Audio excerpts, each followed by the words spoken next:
Alright guys, the first coin I want to show you in this video is this 1834 cap bust half. Starting out the submission with a clean coin. Awesome. So when you're taking a look at the fields there, you can kind of see these wipey hairlines in the left field in front of the face. It's called falling apart the closer you get to it, which means as you kind of bring the coin closer to you, you can kind of see the cleaning make itself evident, which is unfortunate. I thought this one had a good chance of passing, but it didn't, unfortunately. So that one is a lesson for us. We have this 1935S Washington quarter. It was pulled out of an album. You can see this like album rainbow toning going on the rim of the coin. And I thought this one would come back like a 58, but it came back a 65. So that's cool. It's got really nice gemmy luster on the reverse. It's a little bit subdued on the obverse. And it also has a little rainbow color there, once again from the album. Probably sat in there for a good while. Then we have this 1950 proof Washington quarter. It's graded proof 67.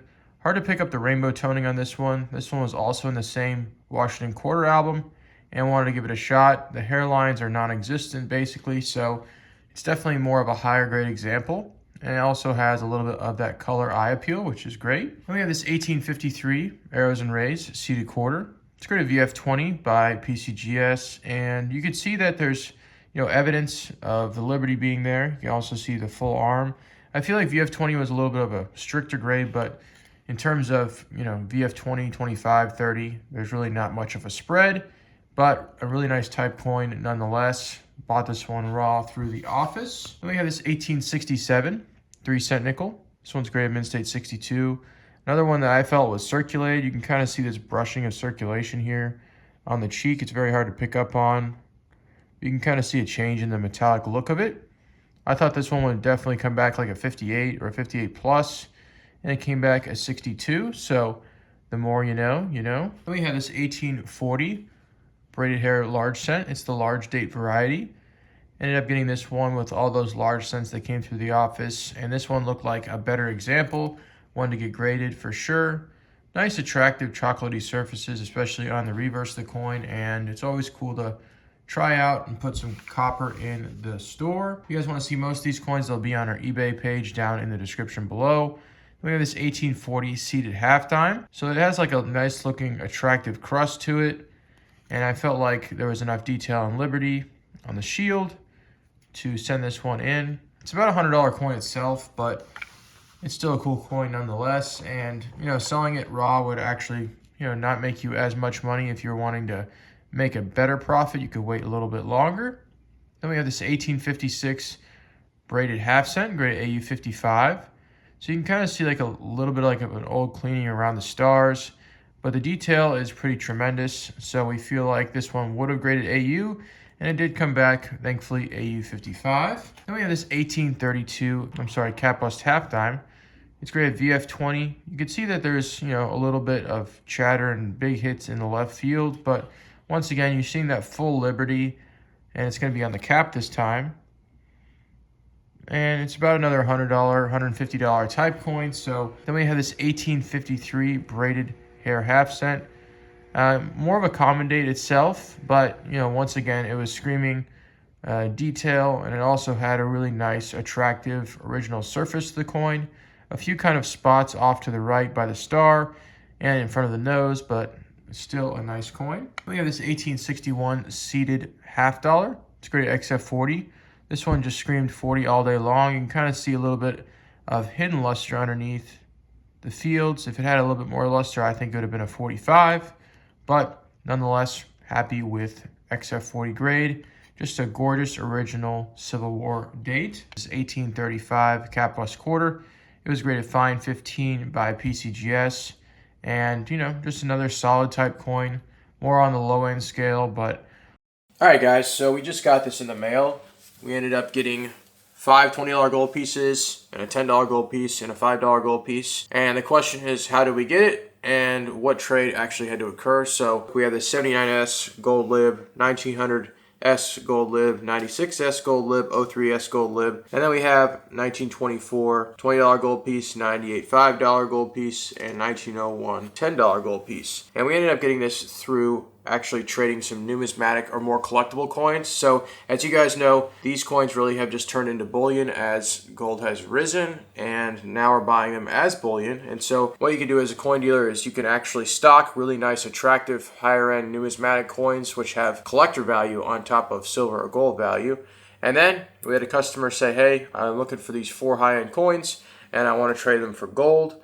And so if you guys are ever interested in doing that, you can text me at 832-538-4122. We could always work something out if you want gold as something in your collection and you want to trade it for numismatic items or vice versa. He ended up getting 4 coins from us, which is a 1909D $5 gold piece, 64 plus CAC. Then he got a 3-legged buffalo in 62.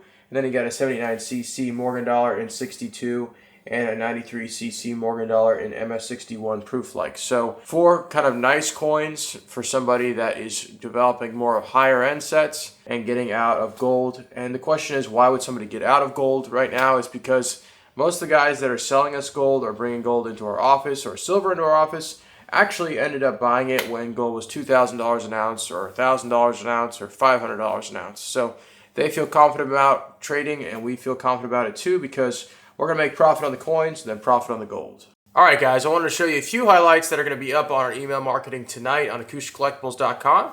We have this 1936 proof Walking Liberty half in gem quality, so a scarce coin to find, the key of the series for early proofs for the walkers. Then we have this 45S Walking Liberty half dollar, blast white, 66 CAC, gorgeous looking coin, nice for your short set. Then we have a few gold coins to talk about. This 1887 $5 gold piece in 64 CAC, along with this 1909D $5 Indian in MS62 plus CAC.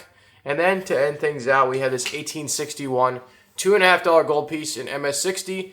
It has a little bit of charming color and also a nice CAC sticker, so make sure to go check those out. All right, guys, the first coin I want to show you in this video is this 1890 Morgan dollar. We ended up buying this one raw. It's graded Mint State 64. It bids for about 100, but they actually sell for in the 150, 160 range on eBay, which is pretty good. So nice little return there. Then we have this 1896 Morgan dollar. Bought this one raw also. It's graded Mint State 65. Gorgeous kind of rim toning to the coin. Just a nice little gem. You can kind of see, you know, the strike is okay enough. There's very light hits in the fields and on the cheek. And we felt like this one had a good shot at gem. We feel like most of the time when you're paying, you know, $25, $26 to send something through Econ, you're probably really need to have a gem for it to be worth it for you. Then we have this Morgan dollar. It was graded PVC, but I'm not going to mess with that one. We have a few others to go through. I have this 1879S Morgan dollar, graded Mint State 64. So the thing that held it back was probably this big amount of chatter that you can kind of see on the cheek. But I don't know, I felt like the coin had a shot, possibly a gem, but if it graded 64, it really wouldn't matter because it's going to sell for around the $100 range anyway. So, you know, it stinks, but I think 64 is probably an accurate grade there. Then we have this 1903P Morgan dollar. This one's graded Mint State 62. So this one has a lot more kind of things going on with it in terms of scuffiness in the fields. A little bit, you know, the luster's there. It's attractive. It's been dipped before, so it has a little bit of like a little bit of an unnatural luster to it, but still, nonetheless, a nice coin, and has a little bit of a premium over $100. Then we have this 1878 8-tail feather Morgan dollar, another kind of scarcer day here, but this one just is all baggy and hit up, but definitely not circulated before. It's just this is what 61s. Possibly 62s by NGC are graded like, but the luster's there for sure, and it's attractive and able to sell for a good premium. Then we have this 1880S Morgan dollar. I'm kind of confused on why this one only graded a 3, but maybe it was just, I don't know, it has like an old dip look to it, so it has like this brownish look, but I felt like the cheek was clean enough to probably go for a 4, maybe a 5, and PCGS graded this one a 3. And the reverse kind of looks a little bit proof-like-ish, so I don't know. Kind of upset by that one, but it really is not a lot of money in terms of the difference. Then we have this 1879S Morgan dollar again. We can kind of see that light kind of hits, not really hits, I guess. Maybe it was just from other coins hitting up against it in the bag, but you can kind of see this like striation going down the left side there. That really held it back, I think, from it getting a gem grade. The reverse on most of these coins are really nice, but the coins face up are a little bit less attractive. So I think that coin more looked like a 3 to me, but when you flip it over, it looks more like a 4. Then we have this 1880s Morgan dollar. Definitely a cleaner looking cheek, a lot less abrasions in the fields as well. A stronger strike, you can see how pristine the strike is based on the hair there. It's graded 65 plus, and then when you're taking a look at the reverse, I mean, this coin definitely looks like a 6 to me, but hey, you know what? We'll take it. Look at this 1889 Morgan dollar. This is basically the perfect slider. So it's a mixture between probably a 58 and a 60. I thought this one was 58, but it ended up grading mint state 60, which is pretty interesting because in 60, it's about, I think, maybe twice the bid price of 58. So that's pretty cool. Look at this 1897 Morgan dollar. A little bit more of a flashy look to it, but there are a lot of kind of bag marks on the coin itself. But definitely an attractive San Francisco date coin. And you can see some polish lines kind of jumping out in the fields as well, which, you know, may be distracting for some graders. Then we have one of my favorite coins of this submission. I think someone was picking their nose when they graded this coin because there's a booger on the coin. But you can't really get that off because it's in the slab now. But this is a 1911 Barber half. Bought this in a collection of raw coins. And when we saw this, we're like, man, this thing is going to grade 45. And it came back 50. So I wanted to send this one to CAC, but I could see like this kind of greenish look to the coin down here. Probably some, I don't know, corrosion or something that is starting to form. There also are some darkness here or black rubber band burns. So I'm not sure if CAC would see that as environmental damage, but we might give it a shot and see how it goes. We have this 1901 Barber quarter. So this one was also graded AU 50. Just a gorgeous amount of detail, hidden luster underneath the coin, especially where the stars are. When you flip it over, it's a little bit darker on the reverse. I don't really agree with 50. I probably thought it would be like a 45, but you know what? It's okay. Still a nice type coin. Then we have this 1897 Barber dime. It's not a 1907, so yeah, this coin has been cleaned before, but it is a better date, the 97, and you know, the reverse probably would have passed, but the obverse looks like it has some like old polishing to it. It's just too, I guess, vibrant, and it should look a little bit more subdued. So I think this coin's probably like a 45 if it wasn't polished on the obverse. Then we have this 1938 proof Jefferson nickel. Pulled this out of an album. Very few hairlines, kind of an attractive looking color to it that happened in the album itself. And it has that color going on the reverse as well. These coins, you know, sit in the $100 to $150 range. We have a few other proof Jefferson nickels to show you guys, like this 1939 reverse of 38. Once again, has that similar color to it.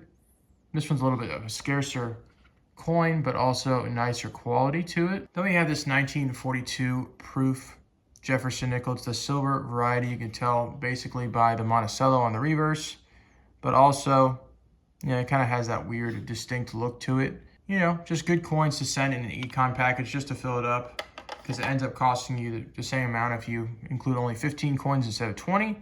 But we bought this coin in a deal a while back. It's graded MS61. So there are some kind of, you know, tickiness in the fields. You can kind of see a little bit of like a striations in the field as well. But we did feel like this coin was unk, and it came back 61. So very happy about that. This coin, though, I think has been dipped before. Then we have this 1942 D Mercury dime. It's graded mint state 65 full bands. Thought it would go like 6 full bands, maybe a little bit higher. Just wanted to try it out and see that there's a grading piece that I could look at for a longer period of time. But it came back gem, so that's okay. And the last one I want to show you is this Walker. I thought this one would go gem. Just incredible looking luster. Maybe it's just a little bit too soft for them at the graders, but definitely a nice looking coin. But I felt like, man, gem was really in reach for this. And it came back a 4, which is okay. But thank you guys for taking a look at this PCGS submission.